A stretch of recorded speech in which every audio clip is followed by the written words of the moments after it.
Hello again from my front porch, and I'm here with the two wonderful people who gave me birth. I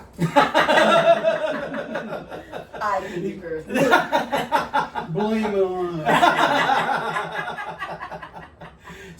So we were having an interesting discussion a little earlier today about how my dad is now 80, and that means that he has lasted longer than most of the men in his family. Actually, he's lasted longer than most of the men in your family too. You know, which actually gives me hope that maybe I will last long, because see, my dad is breaking the trend. I'm over the hill. But so we were talking about, you were talking about some of the things though you've noticed that, like, especially just even the last 10 years, you know, of how you've had to slow down a bit, you know, how you noticed getting older and stuff. But Boy, I tell you, about the last 10 years here, I've really slowed down. The doctors always told me, they told me for a long time that I had to slow down. They said, you ain't 30 years old anymore, but my golly, they don't have to tell me now. I know it. so what kind of things you running into now? Oh, I used to run up the steps, up the stairs and stuff, and now well, until my big dog died, he was helping me drag me up the basement steps, you might say, part of the time. And that's it. And you know, you get screwed in the head, you forget where you're at, what you're doing. And I said, gee, I'll go upstairs to get something. What did I come up here for? Go back down. And, I remember now what it was. Back upstairs, and if I'm lucky, I might remember that time to get it, or I'll just get something else. Like this afternoon, for instance, over here, where are we at? We're in Des Moines, Des Moines, Iowa. Well, we was up in Anchorage, Ankeny, I mean.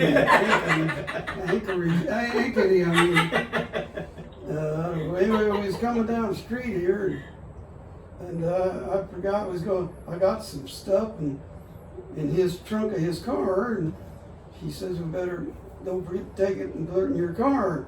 Well, we come down here, I come down to see wasn't the eye doctor, the dentist, that's what I went and seen the dentist, that's all it was.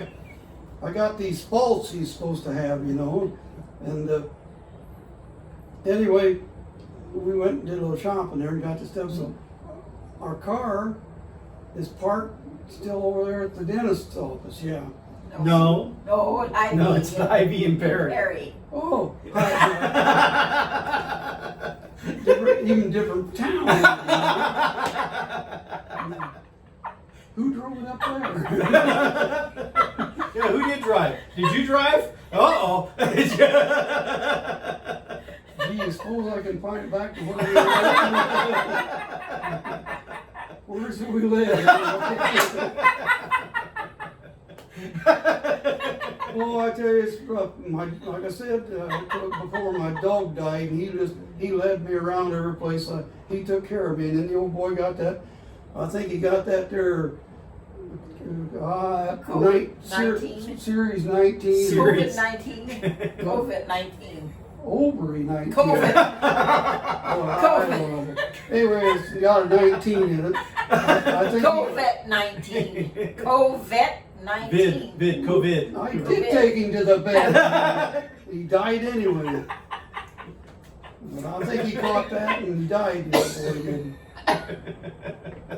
Oh, I tell you, things have been rough. Well, you know, I sit and listen to my dad talking about this stuff, and I think, you know, I'm thinking the poor guy, you know, all these things he has to deal with. But then I stop and I think, now wait a minute, I don't run up the stairs anymore. He did enough of that when he was young. Yeah. Well, and my office is in my basement here at my house, and I will think of something I need to come upstairs to get. In fact, it's oftentimes like something important, something urgent, and I'll rush up the steps and I'll get into the upstairs and I'll stop and think, what was I hold on. And I'll retrace my steps all the way back to the basement, hoping that it will pop back in my mind before. So I'm here listening to him talking about all this stuff today, about the things that he notices I've had to change because he's now 80, and I'm realizing I'm already doing these things and I'm not 80. That doesn't speak well for me. Apparently, I need to try to take some lessons from him so that I can get back up to speed before I have to slow down my speed. Another thing, I'm so old that I've seen these times we think got rough now with this 19 virus thing going around stuff. I've seen, through a lot of things, polio, there was smallpox, there was all those things. Hell, I was around when they bombed Pearl Harbor, and I've seen so many changes, screw-ups the government has done during these things, and you don't hear about them today because they want to cover them up. But if they study history, they'll find out we're just going round and around, the same thing coming around again.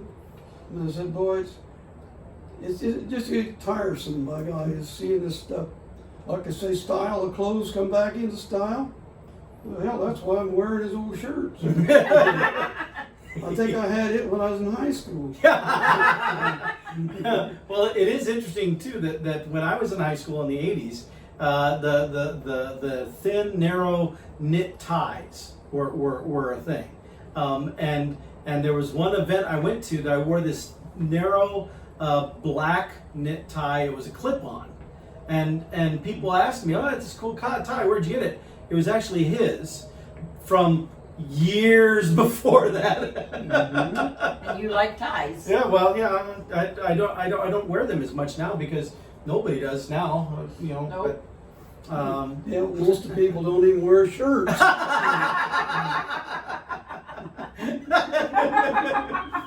he has a point. He has a He point. does. Or you go to hook it onto your hair or your chest. That would be You painful. got long hairs. Well, but with my folks in town, I just had to make sure that they stopped in on the front porch and we chatted for a little bit. But I did think it was interesting that as my dad was talking about, see what that says to me. I mean, it could say one of two things. Either I am already old, which I refuse to accept that that's the case, or it could mean that my dad is doing so good that it took him to get all the way to 80 before he had to really notice these things. See, and that's what I think is probably the case. But yeah, your doctors might actually then be a little bit happy that you are finally slowing down just because you have to. They are. They are. They're afraid I was going to die and quit paying my bills. Well, that'd be bad. Yeah, for them. Yeah. Now, but before we go, speaking of doctors, my mom here, you were at the doctor recently, had a little bit of a scare, had checked a couple of things on your skin, and her mom had a couple of skin cancer things on the nose. The one on the one. There's something else. No, Okay, just on just the leg. one. Just on the leg. What was that on the nose they worked on? Well, it had something up here. They just put some free stuff on above my eyebrow and. No, on your mom. Oh, nose. Yeah, on her nose, right? Yep. Yeah. So it's like, well, that's her mom had this, so she had some things tested just to see what is, and what was the result? Clear. Clear. Good. No cancer. No cancer. High five. No. I'm You didn't have surprised. to do no treatments or Yep. didn't skin graft or anything. Yep. I'm surprised your dad and your mom both that way. Mhm. Yeah. Well, miracles still happen. Well, anyway, my parents. It's always great having them in town. It's always great having them stop by and say hi on the front Yep. porch. I got treated to a bunch of other family stories too that Dad was sharing, recounting, but we won't record those on film for you all because, well, some of them might get people in trouble. because some of them have questionable legality. But they're great stories. Are you saying I'm a crook? No, I would never say that. I would never You better not. I don't want everybody to know. He's not a crook. He just you know that fine line between legal and not legal? Well, he is very familiar with I it. broaden the line. You drive down the highway and you see where someone's been painting the line and there's like a stick or something, and so then they kind of draw the line around the stick and stuff. So that's kind of the way he treats that line. Just paint around it. Yep. All right. Well, with that, I'm gonna let y'all go. It's getting a little warm out here for my parents anyway, because it's getting warm for me. I don't know. Yeah. He's afraid he's gonna get in hot water. It's probably too late for that. All right. With that, I'll see y'all next time. Yep. Bye. From my front porch. Bye. Don't forget the old boy here.